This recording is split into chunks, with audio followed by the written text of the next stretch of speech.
আজকে পহেলা বৈশাখ পালন হয়েছে।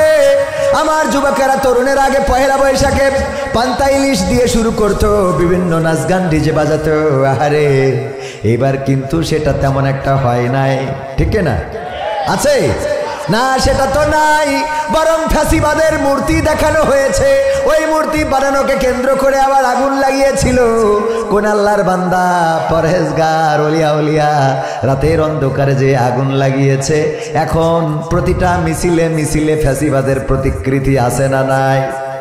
যারা অন্যায় করবে, জুলুম করবে, তাদেরকে এইভাবে আল্লাহ পৃথিবীতে তারা বেঁচে থাকতেই দেখে গেল লাঞ্ছনা কাকে বলে, ঠিক না? ঠিক, লাঞ্ছনা কাকে বলে তারা পৃথিবীতে থাকতেই দেখে গেল।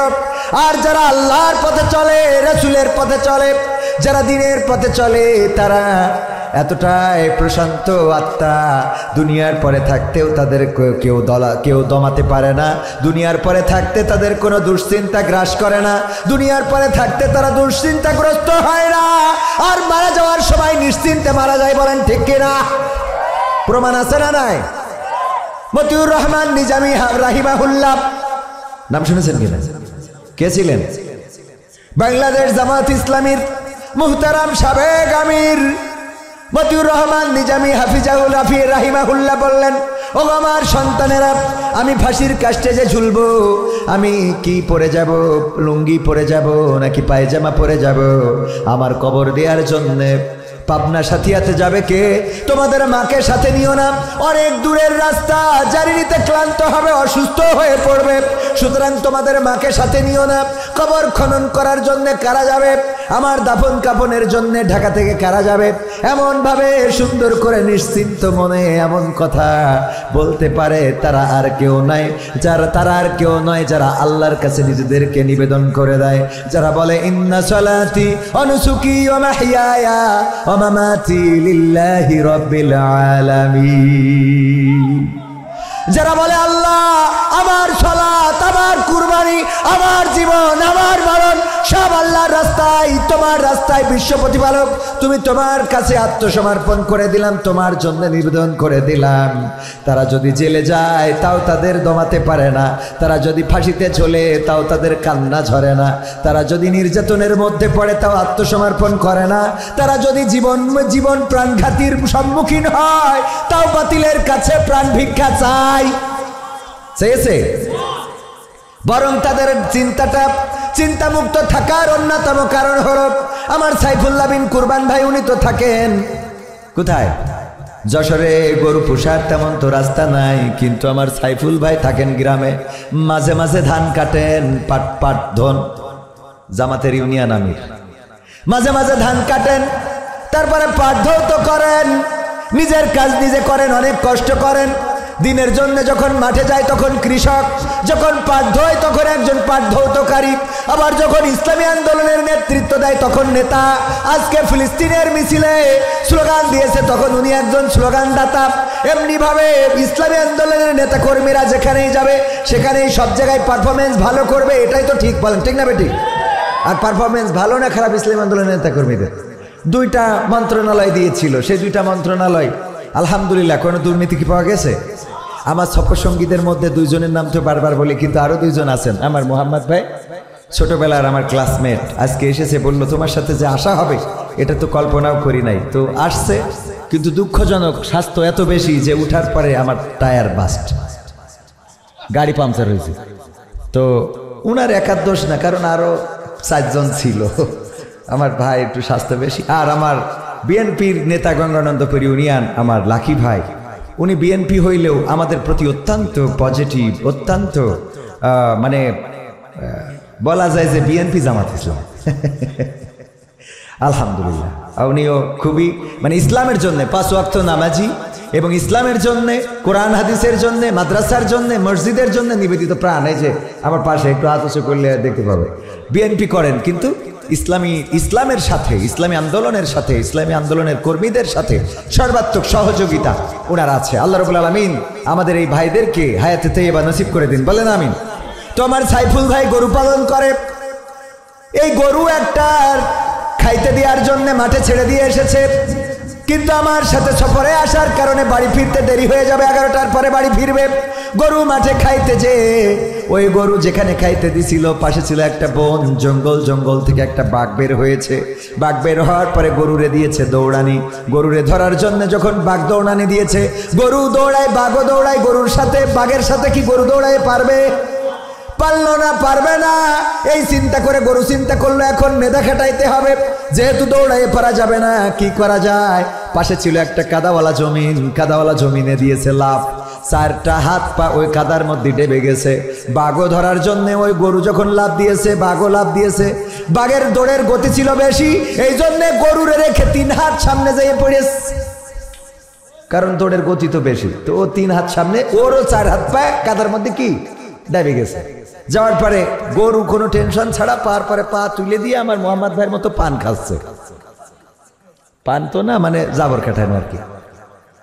আর বাঘ চিন্তা করছে আমি কি করি বের হব, কাদার মধ্যে থেকে ছুটাছুটি, মানে নিজের হাত পা খুব টানাটানি করতেছে, কোনো লাইন হয় না।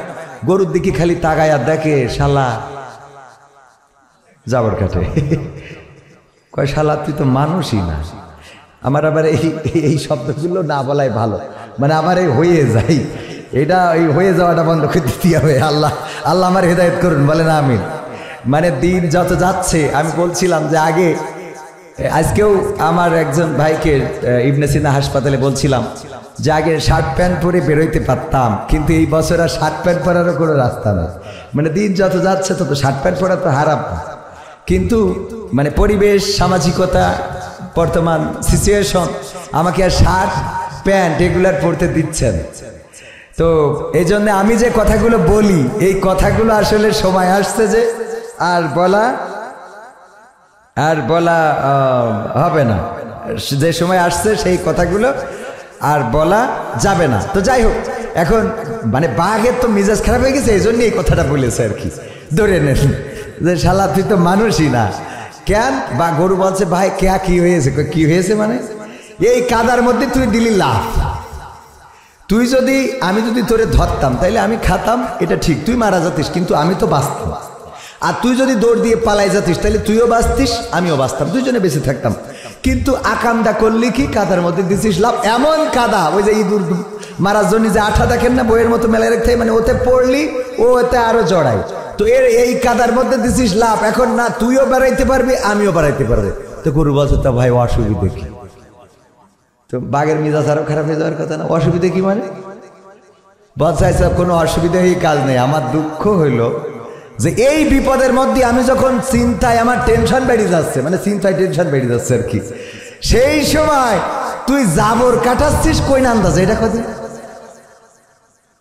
গরু বলছে বাঘ, ও গো বাঘ ভাই, তোমারে যদি আমি ওয়াজ করে শুনাই তাহলে বুঝতে পারবা কি ওয়াজ।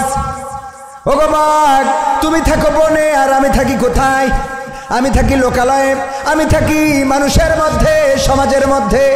আমি একজন মানুষের গোলাম, আমি একজন মানুষের কাছে আমার মাথাটা নত করেছি। আমি সাইফুল ইসলামকে বলেছি ইন্না সালাতি ওয়া নুসুকি ওয়া মাহইয়ায়া ওয়া মামাতি লিল্লাহি রাব্বিল আলামিন। আমি আমার মালিক সাইফুলকে বলেছি, ওগো সাইফুল ইসলাম, আমি আমার নাঙল টানা, আমি আমার গাড়ি টানা, আমি আমার জোয়াল টানা, আমি আমার বাসুই দিয়া, আমি আমার দুধ দিয়া, আমি আমার বাসুর দিয়া সব তোমার জন্য কুরবানি করে দিলাম। আয়াতের অর্থ বুঝেছেন তো? গরু কি বলিছে? আমার নাঙল টানা, আমার জোয়াল টানা, আমার গাড়ি টানা। তুমি যদি বলো ডাইনে তাহলে আমি ডাইনে যাব, তুমি যদি বলো বামে আমি বামে যাব। এমনকি আমার সাইফুল, আমার মালিক, উনি যদি আমার জবাই দেওয়ার জন্য নিয়ে যেয়ে খুঁটির সাথে বেঁধে রাখে, একটা গরুরে যেখানে কুপাবে ওই জায়গায় আমার বাইতে রাখলো, আমি বসে জাবর কাটাবো। কথা কয় না? ওখানে বসে গরু জাবর কাটাই কিনা? কারণ ওর সন্তুষ্ট মানে মালিকের সন্তুষ্ট, মালিক সন্তুষ্ট মানে ও সন্তুষ্ট, ঠিক না বেঠিক? গরু নিবেদিত প্রাণ মালিকের কাছে সঁপে দিয়েছে, আত্মসমর্পণ করেছে, বলেছে ইন্না সলাতি ওয়া নুসুকি ওয়া মাহইয়ায়া ওয়া মামাতি লিল্লাহি রাব্বিল আলামিন। গরু বলিস আমার নাঙল টানা, জল টানা, গাড়ি টানা, এমনকি আমার যেদিন জবাই করি ভাগাই দিবা, সব তোমার জন্য। এই জন্য গরুর টেনশন নেই। কেন টেনশন নেই? বলছে গো বাঘ ভাই, এই জন্যে আমার মালিক সাইফুল ইসলাম উনি মাহফিলে গিয়েছে কবির বিন সামাদের সাথে। রাত্রে বাড়িতে এসে গোয়াল ঘরে টস মেরে যখন দেখবে আমি নাই, তখন কি করবেন? উনি চলে যাবেন, আসবেন আমার খুঁজার জন্য মাঠের মধ্যে লাইট মেরে, যখন 5 ব্যাটারির লাইট মেরে খুঁজবে, খুঁজতে খুঁজতে কাদার মধ্যে আমারেও দেখবে, তোমারেও দেখবে। দেখার পরে উনি ইউনিয়ন আমির, উনার সাথে বিএনপিরও সখ্যতা আছে, লাকি ভাইয়ের নেতৃত্বে আর উনার নেতৃত্বে মাহবুবুর রহমান সহ সব গড়ে এসে আমারে তুলে নিয়ে যাবে, আর তোমার এইখানে পিটাইয়ে কবর দিয়ে তারপরে বাড়ি যাবে। এইবার বলো, আমি জাবর কাটাবো না তুমি কাটাবা? ঠিক না বেঠে? আমি জাবর কাটাবো এই জন্যই, কারণ আমি একজনের কাছে আমাকে সমর্পণ করে দিয়েছি, আমি আত্মসমর্পণ করেছি। যেমন আত্মসমর্পণ করেছিল ইব্রাহিম আলাইহিস সালাম, বলেছিল ইন্নী ওয়াজ্জাহতু ওয়াজহিয়া লিল্লাযী ফাতারাস সামাওয়াতি ওয়াল আরদ হানিফা ওয়া মা আনা মিনাল মুশরিকিন।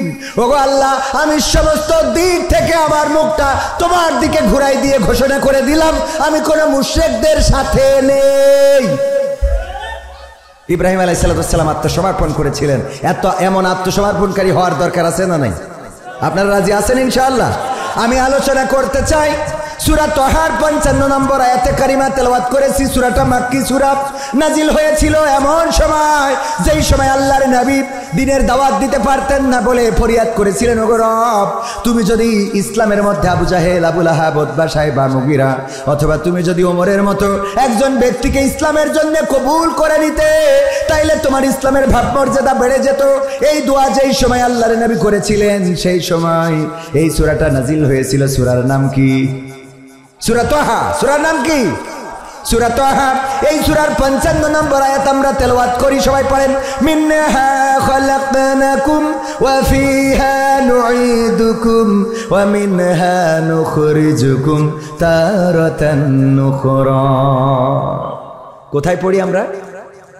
বলেন। আমরা যে কবরস্থানে পড়ি, কোন কারণে পড়ি? কিসের কারণে? ওই কবরস্থানের ওই মানুষটার এই আয়াতটা ওখানে পড়তে হবে কেন? আমি এটা খুঁজার জন্য, আমার এক খালু মারা যাওয়ার পরে হঠাৎ চিন্তা হলো আমি একটু তাইলে খুঁজে দেখি যে এই আয়াতটা আসলে ওখানে কেন পড়া লাগবে। তো খুঁজে খুঁজে যা পাইছি আপনাদের বলতে চাই, শুনতে রাজি আছেন? শুনবেন ইনশাআল্লাহ? কারা কারা রাজি? দুটি হাত দেখতে চাই। লিল্লাহি তাকবীর। আল কোরআনের আলো, আল হাদিসের আলো, আমার নেতা তোমার নেতা, নারায়ে তাকবীর। সত্যি কি শুনতে চান? শুনতে চান? হাত টান টান করেন তো।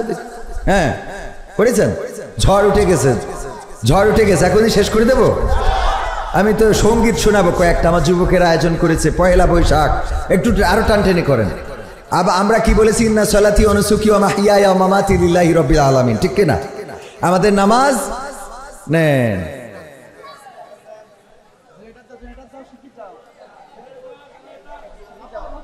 সবাই একটু। আমাদের মাহফিল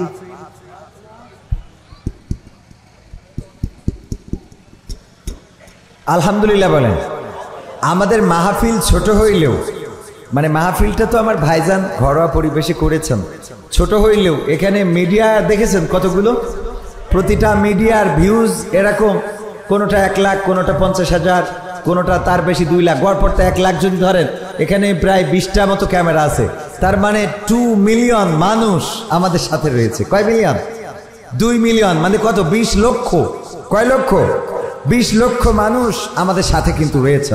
সম্মানিত ভাইরা, তো হাত উঁচু করাইছিলাম কারেন্টের মধ্যে, তো আবার দেখে আর জোরে জোরে হাত উঁচু করেন। অনেকেই বুঝতে পারছেন যে কেন। বাম হাত নামান, বাম হাত নামান, ডান হাতটা এরম নাড়েন নাড়েন। ঝড় উঠে গেছে, ঝড় উঠে গেছে। সুতরাং এই ঝড়ের মধ্যে আমরা কিছু ঝড়ো ভাবে কাজ করতে চাই। সেটা হলো হাতটা মুট করতে হবে, মুট করে নিজের পকেটে না থাকলে পাশের পকেটে ঢুকাই দেয়। নিজের পকেটে যদি না থাকে তাইলে কি পাশের পকেটে ঢুকান, ঢুকায়ে যে যা পারেন। আজকে এই আয়োজনে একটু খরচ রয়েছে, এই খরচটা আমরা আমাদের কারা দেবে? আমরাই দেব। তো এই জন্যে আমিও ব্যক্তিগতভাবে, আমি আল্লাহ বলেছে ইয়া আইয়ুহাল্লাযীনা আমানু লিমা তাকুলুনা মা লা তাফআলুন, ও ইমানদারের এমন কথা বলো না যা তোমরা কাজে করো না। আমি চাবো, আমি দেবো না, তাহলে আল্লাহ আমার বাটাম টানবে না। তো আমি 500 টাকা দিলাম, আল্লাহ দানকে কবুল করুন। আপনারা 500, 100, 1000, 2000, 2 লাখ, 2 লাখ তো নিয়ে আসার কথা না।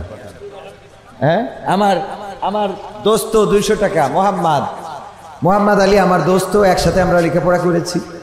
200 টাকা দিয়েছেন, আল্লাহ দানকে কবুল করে নিন, বলেন আমিন। খুব তাড়াতাড়ি মা বোনেরা যারা আছেন, মহিলা প্যান্ডেল যেখানে, মা বোনেরা আপনারা আপনাদের বোরকায় তো এখন পকেট থাকে,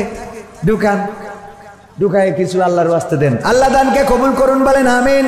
কেউ 100 টাকার নিচেই দেবেন না, 50 টাকা এটা ছোট হয়ে যায়, 100, 200, 500, 1000 টাকা ছোট এই মাহফিলটা আল্লাহর কাছে কবুল হয়ে যাবে।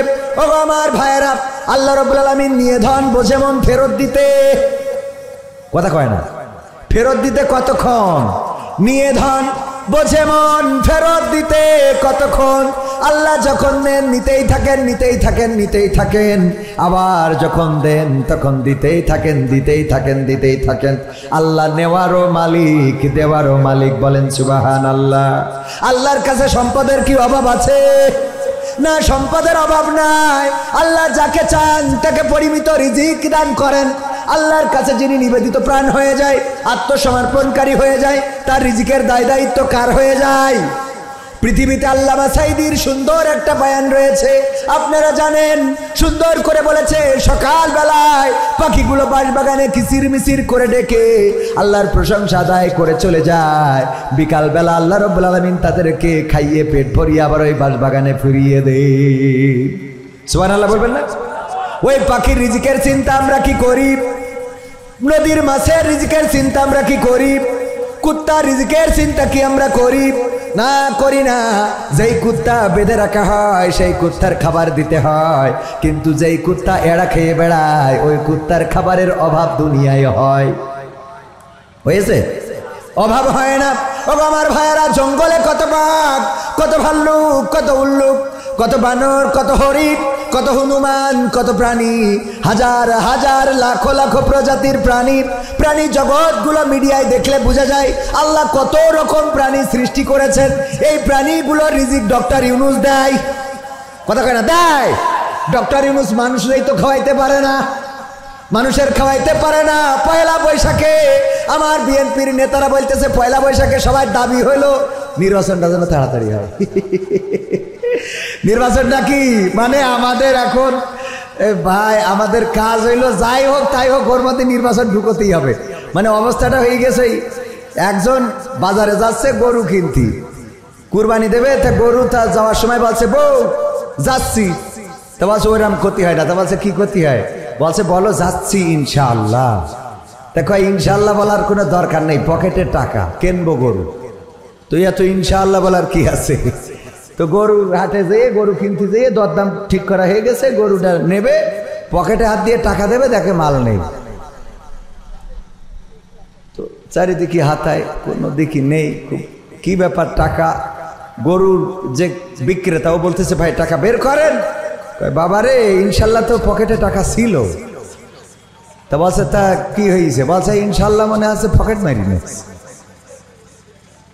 তা বলছে তাহলে তো গরু হবে না। তা বলছে তাহলে ইনশাল্লাহ বাড়ি যাইতে হবে। বাড়ি যেয়ে স্ত্রীর কাছে যখন সামনে গেছে, গরু না কিনে নিয়ে, মুখটা তো একেবারে কাচুমাচু, ঠিক কিনা? রান্নাঘর থেকে স্ত্রী বেরোয় বলছে গরু কই? বলছে ইনশাল্লাহ গরু ঠিক হয়ে গেছিল। তা বলছে তারপর? বলছে ইনশাল্লাহ গরু দরদাম করা হয়ে গেছে, তারপর ইনশাল্লাহ টাকা দেব, তারপর ইনশাল্লাহ পকেটে হাত দিয়ে দেখি টাকা নেই। কেন? ইনশাল্লাহ সেটা পকেট মেনেছে। তা বলছে তাই এখন এত ইনশাল্লাহ বলছো কেন? বলছে ইনশাল্লাহ আমি ইনশাল্লাহ বলবো। তা তোর কি? ইনশাল্লাহ আমি ইনশাল্লাহ বলবো, তা তোর কি? তো আমার ভাইজানেরা, নির্বাচনের দরকারও আছে না নাই? এই দেশটারে গড়ার জন্য নির্বাচিত সরকারের দরকার আছে, কিন্তু বর্তমান যে সরকার ডক্টর ইউনূস, তার হাতকেও শক্তিশালী করা দরকার। ফ্যাসিস্টদের পতন ঘটানোর পরে এই দেশে ষড়যন্ত্র চলেছিল, শাহবাগে এক এক নামে, কখনো রিক্সা লীগ, কখনো শ্রমিক লীগ, কখনো ইজি বাইক লীগ, কখনো ব্যাটারি লীগ, কখনো আনসার লীগ, কখনো পুলিশ লীগ, কখনো ভিডিপি লীগ, কখনো ফকির লীগ, কখনো কুত্তা লীগ। সব যে কুত্তা লীগ মানে ওই যে শাহবাগী লীগ, ঠিক না? ঠিক। গাঞ্জা খোরেরা যে এক এক সময় এক এক আন্দোলন করেছে না করে নাই? যদি ডক্টর ইউনূসের মতো রাষ্ট্রপ্রধান এখন না থাকতেন, তাইলে টেনে হিসেবে ওখান থেকে নামানো হতো, বলেন ঠিক না? ডক্টর ইউনূস একজন আন্তর্জাতিক ব্যক্তিত্ব, এমন ব্যক্তিত্ব যে তিনি শুধুমাত্র কয়দিন আগে বলছিলাম যে ওবায়দুল কাদের থাকলে বলতো কত খারাপ, জাতিসংঘের মহাসচিবকে রোহিঙ্গা বানিয়ে ছেড়েছে। ঠিক না ঠিক? কত খারাপ যে জাতিসংঘের মহাসচিব, যার সাথে দেখা করার জন্য আমার দেশের সরকার সুযোগ পায় না অতীতে, আর বর্তমান রাষ্ট্রপ্রধান, প্রধান উপদেষ্টা, তিনি জাতিসংঘের মহাসচিবকে বাংলাদেশে নিয়ে এসে রোহিঙ্গাদের জনপদে পাঞ্জাবি পরে রোজা রাখায় ইফতার করাই ছেড়ে দিয়েছে। তুই হিন্দু হইস, রোজা থাকতে হবে। ঠিক না ঠিক? রোজা রাখায় ইফতার করায় তারপরে বাড়ি পাঠাইতেছে, এবার যাও, যা পারো করে বেড়াও। শুধু তাই নয়, যেই চীনে সফর দিয়েছিল ফ্যাসিস্ট সরকার, 4 দিনের সফরকে শর্ট করে 3 দিন করে চলে আসতে হয়েছিল, কারণ চীনের প্রধানমন্ত্রী তাকে শিডিউল দেয় নাই, তার সাথে দেখা করার জন্য সুযোগ দেয় নাই। আর আমার দেশের বর্তমান প্রধান উপদেষ্টাকে স্পেশাল বিমান দিয়ে তাদের দেশে নিয়ে যে আপ্যায়ন শুধু করে নাই, বরং তারা আমাদের জাহাজ দিয়েছে, $2.1 বিলিয়ন সহযোগিতা, বিনিয়োগ এবং আমাদের ঋণ দিয়েছে। তারপরে এখানেই ক্ষান্ত না, আমাদের অন্যান্য উপকরণ 2028 সাল পর্যন্ত শুল্ক মুক্ত বাণিজ্য সুবিধা সব কিছু আমাদের করে দিয়েছেন। আমাদের আজকে দেখলাম সংসদ ভবনের পাশে চীন থেকে এসে ড্রোন প্রদর্শনী হচ্ছে। কি প্রদর্শনী? ড্রোন প্রদর্শনী, যা আমাদের দেশের মানুষ কল্পনাই করে না। কথা কয় না। আমাদের দেশের মানুষ বিজ্ঞান নিয়ে কল্পনা করে? আমাদের দেশের মানুষ কল্পনা করে চার দোকানে চিনি কেন কম হয়ে গেল, বলছে তোর টাকা দেই না, তুই চিনি আর একটু মারি গুলাই দে, ও চিনি দিয়ে তা গুলাইনি কেন, এরিও গোলমাল। এই গবেষণা চলে এইটা যে ওর দোকানে চিনি কম, এর দোকানে চিনি বেশি। এই ছাড়া আমাদের আর কিছু আছে বলেন? নাই, আমরা আর কিছু করি না ভাইয়েরা আমার। তো এই জন্য ডক্টর ইউনূসের সরকার বাংলাদেশে কিছুদিন দরকার আছে না নাই? কিছু সংস্কার দরকার, কিছু উন্নয়ন দরকার। এই দেশে আলেম ওলামারা, আপনারা দেখেছেন গত 12 তারিখে ডক্টর মিজানুর রহমান আজহারি, শায়েখ আহমদুল্লাহ, মুহতারাম জামাতের সেক্রেটারি জেনারেল মিয়া গোলাম পরোয়ার সহ সব এক কাতারে এসেছে। ওলামা একরামদের ডাকে বাইতুল মুকাররমের খতিব সহ দল মত নির্বিশেষে, কে চরমনাই, কে জামাত, কে পাটরশি, কে ফুরফুরা, সব কিছু বলে যে একসাথে কাঁধে কাঁধ মিলিয়ে ওই ইসরায়েলের বিরুদ্ধে সোচ্চার কণ্ঠে প্রতিবাদ জানিয়েছে, যেটা আন্তর্জাতিক মিডিয়া শুধু নয়, ইসরায়েলের মিডিয়ায় পর্যন্ত স্থান করে নিয়েছে। বলেন ঠিক কিনা? এই ঐক্যবদ্ধ কি হতে দিত? শাপলা চত্বরে আমার হেফাজতের সাদা পাঞ্জাবিওয়ালাদের পাঞ্জাবিটা রক্তে রঞ্জিত করা হয়েছে, আমার ছাত্রদেরকে শহীদ করা হয়েছে, ওই শাপলা চত্বর রক্তে রঞ্জিত করা হয়েছে। শুধু তাই নয়, ইসলামী আন্দোলনের নেতা কর্মীদের রাজপথে তো নামতে দেয়াই হয় নাই, তাদেরকে ফাঁসির কাস্টে ঝুলিয়ে বিদায় করে দেওয়া হয়েছে। বাংলাদেশ জামাত ইসলামীকে নেতৃত্ব শূন্য করার জন্য সমস্ত নেতা কর্মীদেরকে পঙ্গু করে দেওয়া হয়েছে। আল্লামা সাঈদীর মতো এমন একজন মানুষকে 50 বছর যিনি কোরআনের খেদমত করেছেন, তাকে সর্বশেষ ইনজেকশন পুশ করে শহীদ করেছে। তারপরেও বাংলাদেশ থেকে ইসলাম মিটে যায় নাই। বলেন ঠিক কিনা? সম্মানিত ভাইয়েরা, ইসলাম নিভে যাওয়ার জন্য আসে নাই, ইসলাম নিভিয়ে দিতে পারবে না। কারণ আল্লাহ রাব্বুল আলামিন বলেছেন, ইউরিদুনা লিইউতফিউ নূরাল্লাহ বিআফওয়াহিহিম আল্লাহু মুতিম্মু নূরিহি ওয়ালাউ কারিহাল কাফিরুন। আল্লাহ বলেছে ওরা চায় মুখের ফুৎকার দিয়ে দ্বীনের আলোকে নির্বাপিত করে দেবে, কিন্তু আমি আল্লাহ চাই ইসলামের আলোকে প্রজ্বলিত করে রাখবো, যতই তাদের কলিজার মধ্যে জ্বালা পোড়া হোক না কেন। বলেন সুবহানাল্লাহ।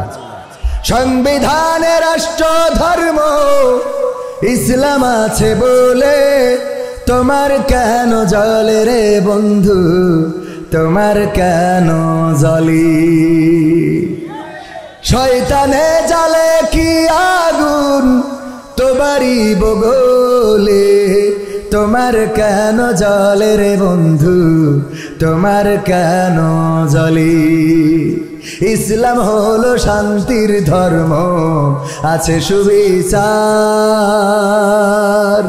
অন্য ধর্মের প্রতি কভু করে না বিচার। মিলেমিশে থাকার কথা, মিলেমিশে থাকার কথা দিয়েছেন নবী বলে। তোমার কেন জলের টাকলা, তোমার কেন জলি? আছে নিষেধ ধর্ম নিয়ে করা বাড়াবাড়ি, না জানিলে কিতাব খুলে দেখো তাড়াতাড়ি। যার ধর্ম সে করবে পালন, যার ধর্ম সে করবে পালন, কোরআনেতে বলে। তোমার কেন জলের মশালা, তোমার কেন জলি? আগে জ্বলতো না, জ্বলতো না। ইসলাম রাষ্ট্র ধর্ম রাখা হবে না, আর আল্লাহ বলল তোদেরকেই রাষ্ট্রে রাখা হবে না। ঠিক না বেঠে? ওবায়দুল কাদের কাকা থাকলে আর একটা কাজ করতেন। কি করতেন জানেন? অনেকেই ভাবে শেখ হাসিনা পালিয়ে গিয়েছে, শেখ হাসিনা পালাই না, শেখ হাসিনা হিজরত করেছে। কি করেছে? আমি তো আকর্ষণ, ঠিক কি না? এখানে কি লেখা? আকর্ষণ। কবির বিন সামাদ আকর্ষণ। তো আকর্ষণ মানে হলো আকর্ষিত করা, যেমনে পারি এমনে করবো, ঠিক কি না? বক্তা যিনি তিনি ওয়াজ করবেন, আমি তো বক্তা না। আর আমার আসলে মানে বক্তৃতা দেওয়ার স্বভাব তো নাই, আর ওই এলেম তো নাই। মামুনুল হকের একটা কথা আমার খুব ভালো লেগেছে। উনি বলেন যে আমি আপনাদের আমলের কথা শোনাইতে পারবো না, কারণ আমার আমলের অবস্থা ভালো না, আমার আমলের অবস্থা ভালো না। কিন্তু আমি কিছু ইমান জাগানিয়া কথা বলতে পারবো, যেটাতে আপনার ইমান জাগ্রত হবে। আমার কথা না, কার কথা? মামুনুল হকের কথা। আমার কথা ওর থেকে আর এক লাইন বেশি। সেটা হলো মানে আমি আমলের কথাও বলতে পারবো না, এলেমের কথাও বলতে পারবো না, কারণ আমার আমলেও ঘাটতি আর এলেমে তো বাকি পড়ে গেছে।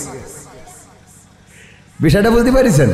কিন্তু আমি কিছু আকর্ষণের কথা বলতে পারবো, যেটা হয়তো আমার যুবকদের ভালো লাগতে পারে, আমার তরুণদের, কিশোরদের। ওরা এই যে ওই বাইরে দাঁড়ায় আছে, এখানে দাঁড়ায় আছে, দেখেন ওরা বসবে না, দাঁড়ায় থাকবে, ওদের ভালো লাগছে, ওরা এখান থেকে যাবেও না। অনেকেই আছে আমার যুবকেরা খুব ভালোবাসে, কলিজা দিয়ে ভালোবাসে, আর আমিও যুবকদেরকে মহব্বত করি। যুবকদেরকে মহব্বত করতেন রাসূল সাল্লাল্লাহু আলাইহি সাল্লাম, জানেন কি না? বিশ্বনবী যদি কোথাও মজলিসে বসতেন, যদি মজলিসে আলোচনা করতেন, আর এমন সময় যদি কোনো যুবক এসে দাঁড়িয়ে যেত, আর ওই জায়গায় যদি বসার কোনো জায়গা না থাকতো, পাটির কোনো ব্যবস্থা যদি না থাকতো, বিশ্বনবী সাল্লাল্লাহু আলাইহি সাল্লাম নিজের গায়ের চাদরটা খুলে দলা করে তারপরে ওই যুবকের কাছে চেলে দিতেন। বলেন সুবহানাল্লাহ। যুবকদের কাছে চেলে দিতেন, ওগো যুবকেরা, এই আমার গায়ের চাদরটা বিছিয়ে বসে পড়ো। যুবকেরা ওই চাদরটা নিয়ে বুকের সাথে জড়িয়ে ধরতো আর বলতো, গো রাসূল, এই রাসূলের চাদরে কি বসা যায়? রাসূলের চাদর তো নিচে দেয়া যায় না, বরং বুকের মধ্যে রাসূলের চাদরটা শোভা পায়। আল্লাহ রাসূল যুবকদেরকে মহব্বত করতেন। ওগো আমার যুবকেরা, আমার সোনার টুকরা ছেলেদের জন্য আল্লাহ রাসূলের এক সাহাবীর জীবনী আমি একটু শোনাতে চাই। বিশ্বনবীর একজন সাহাবী ছিল, অনেকেই জেনে থাকতে পারেন। তার পূর্বের নাম ছিল আব্দুল উজ্জা। যতদিন তিনি মুসলমান ছিলেন না ততদিন নাম ছিল কি? আব্দুল উজ্জা, মানে ওজ্জার গোলাম। ওজ্জা বলে একটা মূর্তি ছিল মক্কায়। ওজ্জা, লাত, মানত, হবল, এগুলো মক্কায় মূর্তি ছিল। কয়টা? কথা কয় না, কয়টা? 360টি মূর্তি ছিল মক্কায়। ওজ্জা নামের একটা মূর্তি ছিল, দেবতা ছিল। আব্দুল উজ্জা মানে ওই দেবতার গোলাম। মদিনায় যখন রাসূল হিজরত করলেন, আব্দুল উজ্জা চাচার বাড়িতে মানুষ সবাই ঘটনাটা জানেন, কিন্তু এটার সর্বশেষ যেটা, সেটা আমি আমার যুবকদেরকে শোনাতে চাই। ওগো যুবকেরা, এই যুবক মানুষ আব্দুল উজ্জা বিয়ে শাদিও করে নাই। চাচাকে বললেন, ওগো চাচা, নবী মুহাম্মদ সম্বন্ধে আপনার ধারণা কি? চাচা বলল, আমি মনে করি যে মুহাম্মদ মদিনায় হিজরত করেছে সাল্লাল্লাহু আলাইহি ওয়াসাল্লাম, তিনি আল্লাহর প্রেরিত বান্দা এবং রাসূল। বলল যদি মনে করেন তাইলে কি কালেমাটা পড়া যায় চাচা? বলল না, কালেমা পড়া যাবে না। কারণটা কি? কারণ হলো আমার বাপ দাদারা যেই ধর্ম করে গিয়েছে, যেই দল করে ভারতে গেছে, আছে না নাই? ওদের সব যাবে কিন্তু দল ছাড়বে, এরম আছে না নাই? প্রধানমন্ত্রী থেকে শুরু করে একেবারে তৃণমূল পর্যায়ের ইউনিয়ন পরিষদের চেয়ারম্যান পর্যন্ত পালানো। আর চায়ের দোকানে বসে বিড়ি টানে আর বলে আপা ফিরবে। কথা কয় না? এটা লজ্জা থাকা উচিত না? খেলা হবে পাকামো। একেবারে প্রধানমন্ত্রী থেকে শুরু করে ইউনিয়ন পরিষদের চেয়ারম্যান পর্যন্ত পালাই গেল। এখনো তুমি আশা করো তোমার বুবু আসবে, আসবে, কিন্তু বুবু আইবা, তুমি আইবা গো, তুমি আইসা বুবু সিয়ার পাইবা না। ঠিক না বেঠে? বুবু আসবে, বুবু আসবে রে, আইসা বুবু আবার সে আর পাইবে না। আমি বললাম যে আমার দেশে আমার খুব কষ্ট লাগলো যে এমনি তো নরেন্দ্র মোদী নাকি আমাকে ডক্টর ইউনূসের সাথে মিটিং করবে না, ওর তো বিশাল দাম, তো এই জন্যই মিটিং করবে না। ডক্টর ইউনূসও বললো অসুবিধে নেই, তোরা করলো কি না করলো কি। পরে কি থাইল্যান্ডে ঠিকই নরেন্দ্র মোদী সহ ওনার সাঙ্গপাঙ্গরা যে বসে আছে, ডক্টর ইউনূস মানে আমাদের অফিসার যখন ঢুকলো বলছে ওম শান্তি নমো নমো। ঠিক না বেঠে? ছাত্ররা ক্লাসে অপেক্ষায় থাকে না স্যার ক্লাসে অপেক্ষায় থাকে? কার অপেক্ষায় থাকে? স্যার যখন ঢোকে ছাত্ররা উঠে দাঁড়ায় না, বসে থাকে। আমরা ভিডিওর মাধ্যমে কি সেটা দেখেছি? পাকামো ডক্টর ইউনূস তো চেনো না, পাগল। ওর আবুল হায়াত আল্লাহ বাড়াই দিক, বলে না আমি, ওর আবুল হায়াত আরো দরকার। ঠিক না বেঠে? শুধু তাই না, ওম শান্তি নমো নমো করেই ক্ষান্ত হয়নি। আমার ডক্টর ইউনূস একটা কাজ করলো, আমার খুব খারাপ লেগেছে। যে আমার মনে হয় কি কি বলেছি, ইংরেজিতে বলেছ তো আমি অত ভালো বুঝবো না, তবে বাংলা হলে এরম হতে পারে যে শেখ হাসিনা সরকার আমাদের বারবার দরকার, কারণ সে পদ্মা সেতু করেছে, মেট্রো রেল করেছে, তারপরে আপনার এই যে রোহিঙ্গাদের এই নিয়ে আমাদের এখানে খাতি দেয়, তারপরে যে টানেল করেছে, এক্সপ্রেস ওয়ে করেছে, এক্সিভেটেড ওয়ে, এইসব অনেক কিছু করেছে, বিমান, এয়ারপোর্ট সব করেছে। তা আমাদের উন্নয়নের জন্য শেখ হাসিনার আবার একটু দরকার। ঠিক না বে ঠিক? আবার একটু দরকার, কারণ জয়শঙ্কর বলেছে আমাদের দেশের সবচেয়ে কল্যাণ চাই নাকি ভারত। শুনেছেন কিনা আপনারা? জয়শঙ্কর বলেছে আমাদের দেশের কল্যাণকামী নাকি সবচেয়ে অন্য দেশের তুলনায় বেশি হইল ভারত। এই জন্যই আমার কথা হইলো যদি এত কল্যাণকামী হোস তাহলে আমাদের দেশে যেই নেত্রী এত উন্নয়ন করলো, ওর আব্বা দেশ দিয়ে গেল, সেই নেতৃত্ব নিয়ে গেলি কোন আন্দাজে? আমাকে দরকার আছে না নাই? ডক্টর ইউনূস বলল তুই আমাকে কারেন্ট দিবি না, আদানির কারেন্ট বন্ধ করে দে, তুই আমাকে পানি দিস নে, অসুবিধে নেই। মানে অসুবিধা নেই বলিনি, বলি সেগুলো তো দিতে হবে, তাও যদি না দিস গরু দিবি না, অসুবিধা নেই, পেঁয়াজ তোর ওই আলু ও না দিলেও কোনো অসুবিধা নেই, কিন্তু আমাকে নেতৃত্ব দে। ঠিক না বে ঠিক? কিন্তু দাদার কথা হইলো না, পাইছি যখন ছাড়বো না, মানে ওই যে অনেক সাধনার পরে আমি পেলাম তোমার মন, কথা কই না, সাধনার পরে, অনেক সাধনার পরে। হ্যাঁ, সময় তো আর 5 মিনিট আছে, 11টার মধ্যে না, অনেকের পরীক্ষা আছে, যুবকরা আসছে, তো আর কথা না বাড়ানো ঠিক হবে। 5 মিনিটে মোনাজাত করে দিই। হ্যাঁ না, এই কয় খেলা হবে বাবা রে। আমার আবার একটা জিনিস যে আমার এই ছোট মাহফিল হইলে আমার আবার ওয়াজ ভালো হয়। মানে কেন জানেন? কেন জানেন? মানে এনে তো জানাওয়ালা লোক কম, এই জন্য মুখের মধ্যে মনে হয় যে আমি সেরা, কিন্তু লোক যখন বেশি হয়ে যায় তখন আমার ভয় করে যে এর মধ্যে না জানি কোন মালটা আছে। সমস্যা সমস্যা, আল্লাহ আমার হেদায়েত করুক, বলেন আমিন। আমি আর এখন মানসির হেদায়েত চাই না, আমার চাই। যাই হোক, কথা কত বলবো, কত গান তো মনে চাই বলতে। মা বোনেরাও আছে পর্দার অন্তরালে, হ্যাঁ ওনারাও তো শুনতে চায়। আর সামনে পুরুষ থাকার কারণে মা বোনীদেরও আজ তেমন করাই হয় না। আবার মা বোনদের রস করবো কি? আজকে পয়লা বৈশাখে আমার কোনো পুরুষই দেখলাম না যে সেরকম সাজুগুজু করিয়ে লিপস্টিক দিয়ে টিপ পরে ঘুরে বেড়াচ্ছে, কিন্তু মা বোনদের জন্য মোট মনে হইলো যে বৈশাখ মাস না আসলেই ভালো হইতো। ঠিক না বে ঠিক? সাজুগুজু আছে না নাই? আরে বাবা আছে মানে কি, লিপস্টিক মাইরি আবার এমনি তার কাটার বেড়া, কালো করি আবার এমনি তার কাটার বেড়া দেখে যে এইটা হইলে সীমানা বর্ডার, এনতে বেনাপোলে শুরু। আরে বাবা মেকআপ করেছে তো করেছে, এমন করা করেছে যে চামড়া ফরিয়াদ করে, আল্লাহ আমার অপরাধটা কি? আমার তো একটা মান সম্মান আছে, আমার তুমি আল্লাহ কালো বানাইছাও তাই বলে এত ঢাকবে? কথা কয় না, ওর একটা মান সম্মান আছে না? চামড়া দেখিস তো ঢেকিছে, আবার এনে সুন্দর করে একটা লাল মেরি থই। হ্যাঁ হ্যাঁ দেখি, আরে বাবা যুবকরা দেখি মনে করে এইটা ছাড়া আর কোনো রাস্তা নাই। তারপরে এইবার বিয়ে করে এই নে বাসর রাতে ঘুমটা খুলি কয় আমার জীবনের অনেক সাধনা ছিল, আমি সেটা পেয়েছি। আর সকালে কি বলে বলবো?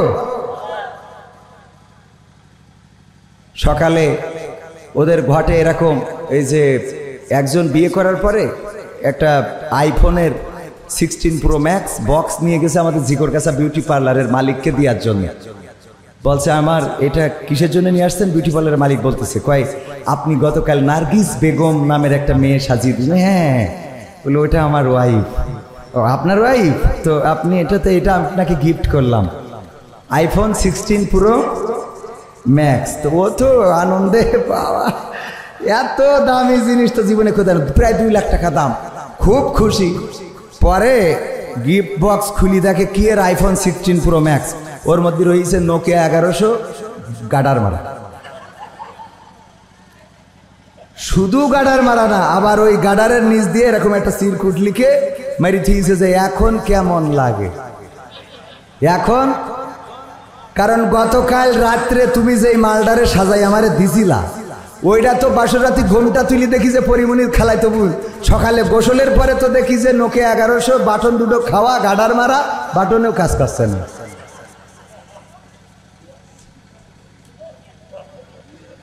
ঠিক না বে ঠিক? আছে না নাই?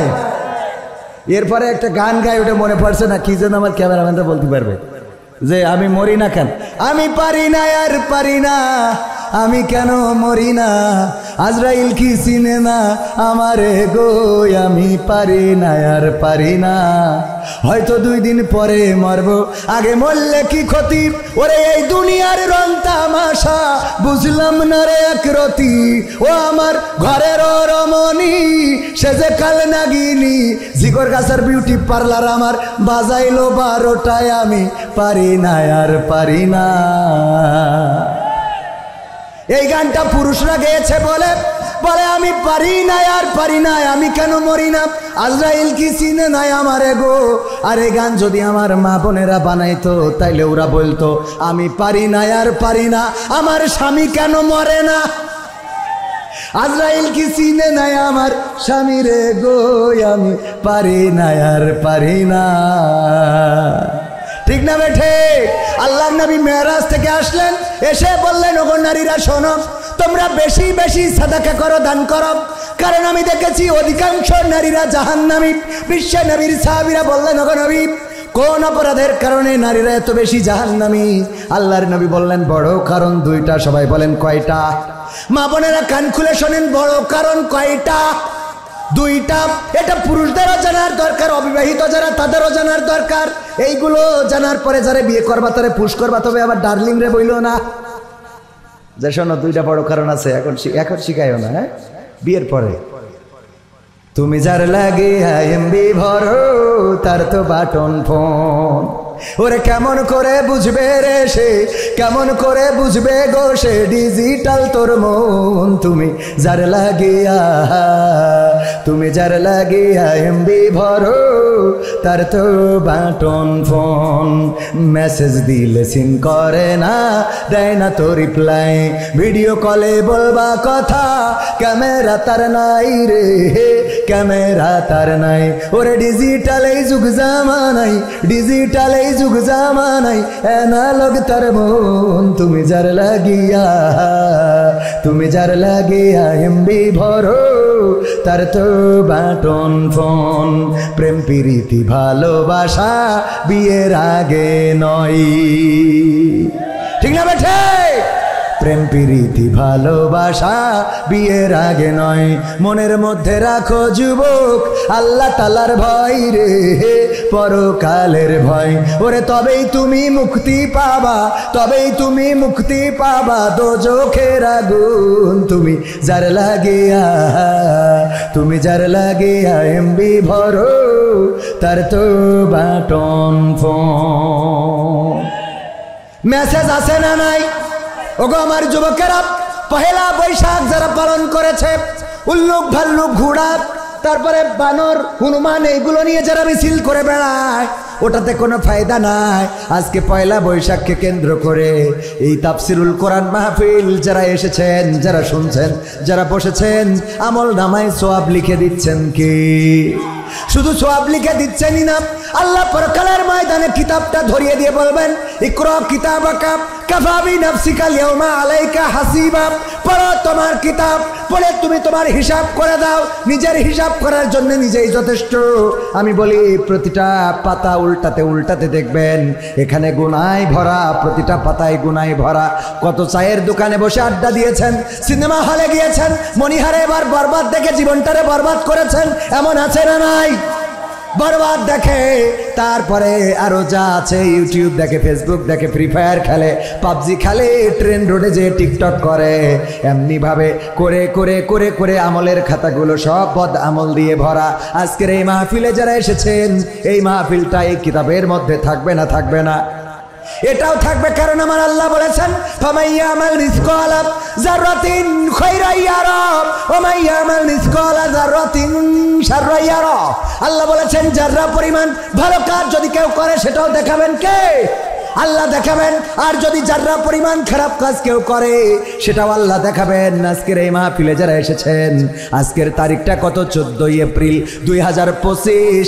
এই সালের এই তারিখটা যখন আমলের খাতায় দেখা যাবে, বলবেন আল্লাহ দেখো তোমার কোরআনের বয়ান শুনেছিলাম, তুমি তো বলেছো ওয়াইযা কুরিয়াল কুরআনু ফাসতামিউ লাহু ওয়া আনসিতু লাআল্লাকুম তুরহামুন। আমার আল্লাহ বলেছেন যখন তোমাদের সামনে কোরআন পড়া হবে, কোরআন থেকে বলা হবে, তখন তোমরা চুপ থেকে তোমাদের হৃদয়ের কান দিয়ে শুনবে, যাতে করে তোমাদের উপরে আল্লাহ রহমা বর্ষণ হতে পারে। ওগো আল্লাহ, তোমার কোরআনের বয়ান চুপ থেকে বসেছিলাম, শুনেছিলাম, এই তারিখে এই আমলটা আছে, তুমি যদি চাও তাইলে এই আমলের ওসিলায় গোটা জীবন জিন্দেগির গুনাহ ক্ষমা করে দিতে পারো। আমার আল্লাহ রাব্বুল আলামিনের এত দয়া, এত মায়া মহান রবের, তিনি চাইলে আজকের এই মাহফিলটায় আমাদের সমস্ত জীবন জিন্দেগির গুনাহ ক্ষমা করে দিয়ে নাজাতের ওসিলা করে দিতে পারেন। সবাই জোরে জোরে বলেন সুবহানাল্লাহ। আল্লাহ না নাই, আল্লাহ যাকে চান তাকে জাহান্নামে দিবেন। একজন পতিতা কুত্তাকে পানি পান করালো, একজন পতিতা কুত্তা সে পিপাসার্ত, ওড়নাটা আরো দু একটা কাপড় গিট্টু দিল, তারপরে পানির মধ্যে ঢুকিয়ে দিল, কূপ থেকে উঠালো, নিংড়ে কুকুরের গালে ঢেলে দিল, কুকুরটা পানি পান করলো, তারপরে কুকুরটা বেঁচে গেল। আমার আল্লাহ রাব্বুল আলামিন কুকুরকে পানি পান করানোর কারণে এই পতিতাকেও জান্নাতের বাসিন্দা করে নিলেন, বলেন সুবহানাল্লাহ। অথচ অপর একজন মহিলা একটা বেড়ালকে খাঁচার মধ্যে রেখে দিয়েছিল, অথবা বেঁধে রেখেছিল, ছেড়েও দেয় নাই, খাইতেও দেয় নাই। এই কারণে বিড়ালটা মারা যাওয়ায় আল্লাহ রাব্বুল আলামিন একটা বিড়াল মারার কারণে ওই রমণীকে, ওই নারীকে জাহান্নামের বাসিন্দা করে দিয়েছে। কুত্তাকে পানি পান করায় জান্নাত পাওয়া যায়, আবার বিড়ালকে মেরে ফেলে জাহান্নাম পাওয়া যায়। আল্লাহ তুচ্ছ কারণে যদি আপনার পরে ক্ষুব্ধ হয়ে যায় জাহান্নাম দিয়ে দেবেন, আবার যদি ছোট্ট কারণে আপনার পরে সন্তুষ্ট হয়ে যায়। বিশ্বনবীর বুখারী শরীফের হাদিস, বিশ্বনবী বললেন, ওগো সাহাবীরা, বনি ইসরাইলদের একজন লোক ছিল, মারা যাওয়ার সময় বলল আমার লাশটা পুড়াবা, তারপরে ছাই বানাবা, তারপরে উড়াইয়ে দিবা, বিকট ঝড়ের দিনে উড়াইয়ে দিবা। সন্তানেরা তাই করলো। আল্লাহ রাব্বুল আলামিন এই লাশটার নতুন করে জীবন দিতে পারলো না? পারলো না? আল্লাহ পারে না? পারে না? আল্লাহ বললেন কুন ফায়াকুন, হয়ে গেল। আল্লাহ বলল হও, হয়ে গেল। যখনই হয়ে গেল আল্লাহ বললেন, ওগো বান্দা, তুমি কেন তোমার সন্তানদের এমন ওসিয়ত করেছিলে যে তুমি মারা যাওয়ার পরে লাশটা পোড়াবে, তারপরে ছাই বানাবে, তারপরে উড়াইয়ে দেবে? কোন কারণে তুমি এমন ওসিয়ত করেছিলে? আল্লাহর নবী বললেন, ওগো আমার সাহাবীরা শোনো, বনি ইসরাইলদের ওই ব্যক্তি বলল, ওগো আল্লাহ, আমি সারাটা জীবন গুনাহ করেছি, অপরাধ করেছি, জেনা করেছি, ব্যভিচার করেছি, তোমার হুকুম আহকাম তরক করেছি। ওগো রব, আমি জানি তুমি আমারে ধরবা আর শাস্তি দিবা, শুধুমাত্র তোমার কাছে ধরা খাওয়ার ভয়ে আমি বলেছিলাম আমার সন্তানদের যেন লাশটা পুড়াইয়ে ছাই বানায় উড়াইয়ে দেয়, যাতে তুমি আমারে ধরে শাস্তি না দিতে পারো। তোমার ভয়ে আমি এই কাজটা করেছিলাম। আমার আল্লাহ রাব্বুল আলামিন বললেন, ওগো আমার বান্দা, শুনে নাও, তোমার মনের মধ্যে আমার কাছে ধরা খাওয়ার ভয় থাকার কারণে তোমার গোটা জিন্দেগির গুনাহ আমি ক্ষমা করে দিয়ে জান্নাতি করে দিলাম। আল্লাহর ইখতিয়ার আছে না নাই?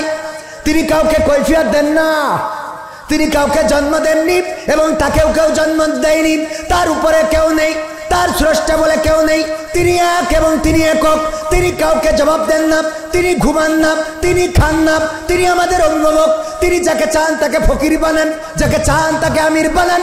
প্রমাণ যদি নিতে চান, যেই শেখ হাসিনা বলল 41 সালের আগে ক্ষমতা ছাড়বে না, যেই শেখ হাসিনা বলল যে আমরা 41 সাল তো ছাড়বই না, বরং ওই চেয়ারে বসে বলেছিল পদ্মা সেতু থেকে ডক্টর ইউনূসকে টুস করে ফেলে দেবে, আল্লাহ রাব্বুল আলামিন বলল, তুমি যারে ফেলে দিতে চাইলে আমি তারে কুড়াই এনে তোমার ওই চেয়ারের মালিক বানাইয়ে দিলাম।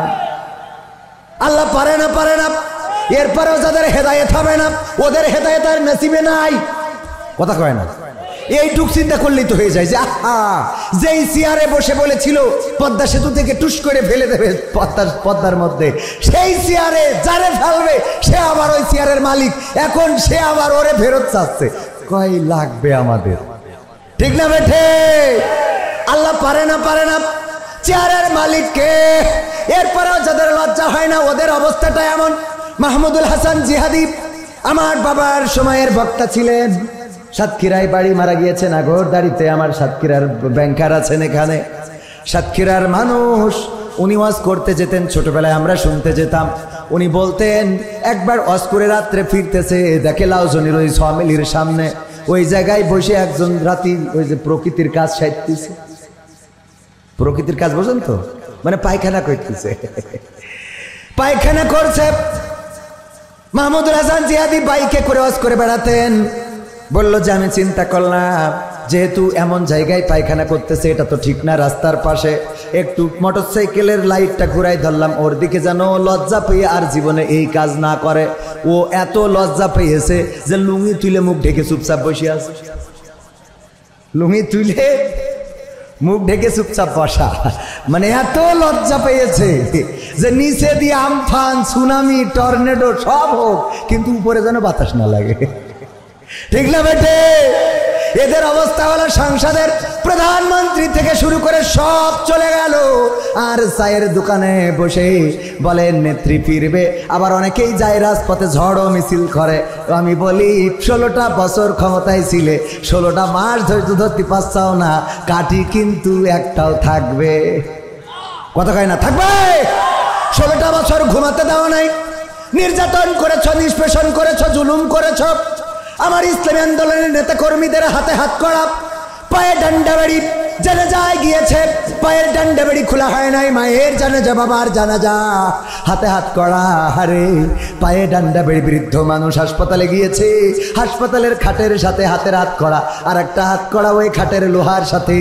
আপনাদের চোখের সামনে পড়েছে না পড়ে নাই? এখন আবার অনেকের হাতে হাত করা দেখলে যারা মায়া দেখায়, ওরা কারা জাতি জানতে চাই। ঠিক না বেঠে? ওরা কারা? আল্লামা সাইদির জানাজা ঢাকা শহরে করতে দেয় নাই। যেই ঢাকা শহরের বাসিন্দা তিনি, যেই ঢাকা শহরে জীবনের অনেকটা সময় পার করেছেন, সেই ঢাকা শহরে জানাজা করতে দিল না। গুলি করে আমার ভাইদেরকে শহীদ করা হলো। আমি নিজেই আল্লামা সাইদির কবর খনন করার সুযোগ পেয়েছিলাম। আল্লামা সাইদির কবরে এই হাত দিয়ে লাশটা ধরে নামানোর সুযোগ পেয়েছিলাম। ও আমার ভাইয়েরা, ওই দিন যখন ফিরে আসি, বাগেরহাটে আমাদের গাড়িগুলো ভাঙচুর করা হলো।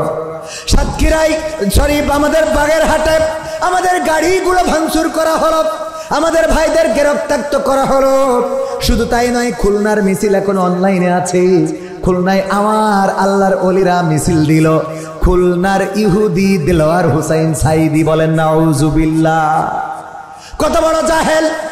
যেই মানুষটার হাতে অসংখ্য অসংখ্য পথহারা মানুষেরা পথের দিশা পেয়েছে, যেই মানুষের ওয়াজ শুনে, যেই মানুষের আলোচনা শুনে অসংখ্য বেধর্মী ইসলাম কবুল করেছেন, যেই মানুষের ওয়াজ শুনে দাড়ি কাটা মানুষেরা দাড়ি রেখেছেন, বেনামাজিরা নামাজ ধরেছেন, যেই মানুষটার কথা শুনে ইসলামী আন্দোলনের নেতা কর্মী যারা ছিল না ইসলামী আন্দোলনের পথে এসেছে, সেই মানুষটাকে বলল খুলনার ইহুদি দেলোয়ার হোসাইন সাইদি। এই বলে তারা কবর দিতে দিল না। আল্লামা সাইদির কবর হয়েছে বাংলার জমিনে, এমনকি তার নাড়ি পোতা যেই জমিনে সেইখানে। কিন্তু আল্লাহর ওলি যারা মিছিল দিয়েছিল, তোমাদের কবরও হয়তো বাংলার জমিনে জুটবে না। ঠিক না বেঠে? বাংলার জমিনে তোমাদের কবরও হয়তো জুটবে না। এমপিরা সব কোথায় গেল? মন্ত্রীরা সব কোথায় গেল? কোথায় কাদের কাকা? তাদের সারা দেশটা এখন লাগে ফাঁকা ফাঁকা। পালাবো না, পালাবে না, পালাবে না, যাই না তবু দেখা। পালাবে না, পালাবে না, যাই না তবু দেখা। তাদের সারা দেশটা এখন লাগে ফাঁকা ফাঁকা, ওদের সারা দেশটা এখন লাগে ফাঁকা ফাঁকা। আইন মন্ত্রী আটকে গেল আইনের ফাঁকে, দাড়ি ছাড়া দরবেশের ভণ্ড ভণ্ড লাগে। আইন মন্ত্রী আটকে গেল আইনের ফাঁকে, দাড়ি ছাড়া দরবেশের ভণ্ড ভণ্ড লাগে। শুনছি কত নেতা নেত্রী খাইতেছে ভাই ডান্ডা, বিচারপতি কালামানিকের ফাটিয়েছে আন্ডা। পলকের ঝলক গেল, পলকের ঝলক গেল থামিয়ে নেটের চাকা। তাদের সারা দেশটা এখন লাগে ফাঁকা ফাঁকা, ওদের সারা দেশটা এখন লাগে ফাঁকা ফাঁকা। কোথায় গেল, কই গেল সেই সংসদেতে মমতাজের গান? কোথায় গেল হজরত বলা স্বামী ওসমান? খেলা হবে, মনে আছে না নাই?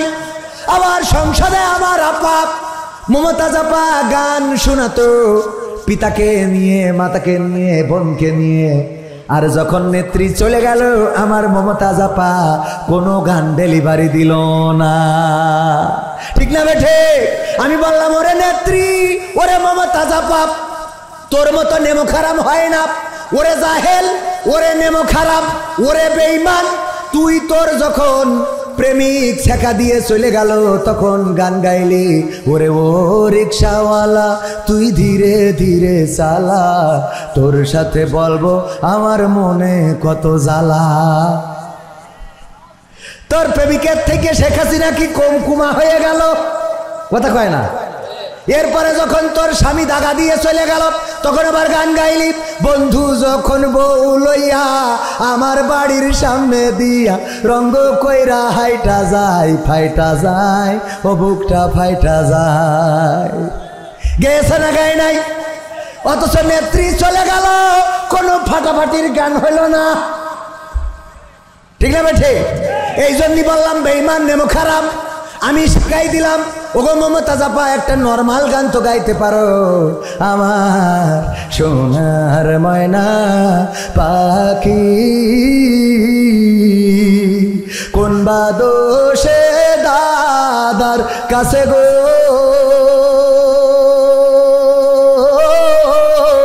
আমরা দেশে কেমনে থাকি রে আমার কলজের ময়না পাখি। গাওয়ার দরকার ছিল না, ছিল না, কিন্তু গাইল না। হয়তো বা গাচ্ছে, কি গাচ্ছে? ও আমার দরদি আগে জানলে, আগে জানলে তোর ভাঙা নৌকায় চড়তাম না, ভাঙা নৌকায় চড়তাম না, আর এই বিপদে পড়তাম না। ভাঙা নৌকায় চড়তাম না, আর এই বিপদে পড়তাম না। ওরে বর্ডারেতে খাইলাম ধরা, বিসিটাও তো পাইলাম না। আগে জানলে, আগে জানলে তোর ভাঙা নৌকায় চড়তাম না। কই গেল সেই সংসদেতে মমতাজের গান, কোথায় গেল হযরত বলা শামীম ওসমান, ইনু মেনন দীপু মনি আছে কারাগারে, বাপ করিলেও পাপ কখনো ছাড়ে কি আর তারে। কোথায় গেল স্পিকারের, কোথায় গেল স্পিকারের দৃষ্টি আঁকা বাঁকা, ওদের ছাড়া দেশটা এখন লাগে ফাঁকা ফাঁকা, তাদের ছাড়া দেশটা এখন লাগে ফাঁকা ফাঁকা। কোথায় গেল আরাফাত আর ব্যারিস্টার সুমন, কথা বলার সময় তারা করেনি ওজন। ওর বেচ্ছি টেকা দিমো তোমরা খালি খৈলি ভাই, ঠিক না বেটে? ছাত্রলীগের গায়ে কোট পড়লে তারার কোনো ভয় থাকে না, তারার কি থাকে না, মৃত্যু ভয় পালিয়ে যায়। তো মৃত্যু ভয় পালায় যায়, তো তোরা পালালি। কই গেল সেই সংসদেতে মমতাজের গান, কোথায় গেল হযরত বলা শামীম ওসমান, ইনু মেনন দীপু মনি, কই গেল সেই আরাফাত আর ব্যারিস্টার সুমন, কথা বলার সময় তারা করেনি ওজন। মুরগি কবির খাইছে ধরা, জাফর কোথায় আছে, গোপনে কি সেও গেল মোদি দাদুর কাছে। কোথায় গেল এ সালামের, কোথায় গেল এ সালামের কাড়ি কাড়ি টাকা, তাদের ছাড়া দেশটা এখন লাগে ফাঁকা। লাগে না? লাগে না? কেন লাগে? কারণ আগে যখন আমরা বেগুনি পাইতাম না, বেগুনের দাম বেড়ে গেল, সুন্দর করে নেত্রী শিখাই দিল যে তোমরা কুমড়ো দিয়ে বেগুনি বানাও। কুমড়ো দিয়ে কি বানাও? কুমড়ানি না বানায় কি বানাইতে কইছে? বেগুনি। তারপরে আবার যখন কাঁচামরিচের সংকট দেখা দিল,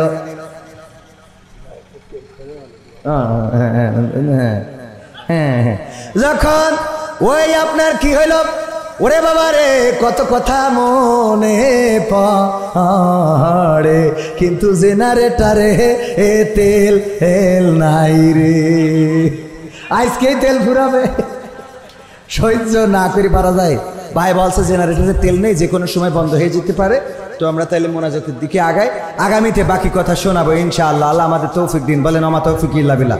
আলহামদুলিল্লাহি রাব্বিল আলামিন। রব্বানা যালামনা আনফুসানা ওয়া ইল্লাম তাগফির লানা ওয়া তারহামনা লানাকুনান্না মিনাল খাসিরিন। রব্বানা আতিনা ফিদ দুনিয়া হাসানা وفي الآخرة حسنة وقنا عذاب النار। ওগো আল্লাহ, তোমার কাছে গভীর রাতে দুইখানা হাত তুলেছি। আল্লাহ, তোমার বান্দারা যারা হাত তুলেছি, আমরা এতক্ষণ পর্যন্ত যারা কোরআন হাদিসের বয়ান শুনলাম আর বললাম, জানি না কতটুকু ভুল ত্রুটি করেছি। আল্লাহ, ভুল ত্রুটিগুলো তোমার নিজ গুণে ক্ষমা করে দাও। ওগো আল্লাহ, তুমি দয়া করে ভালোগুলো কবুল করে নাও, তুমি আমাদের জীবনের গুনাহগুলো ক্ষমা করে দাও। আল্লাহ,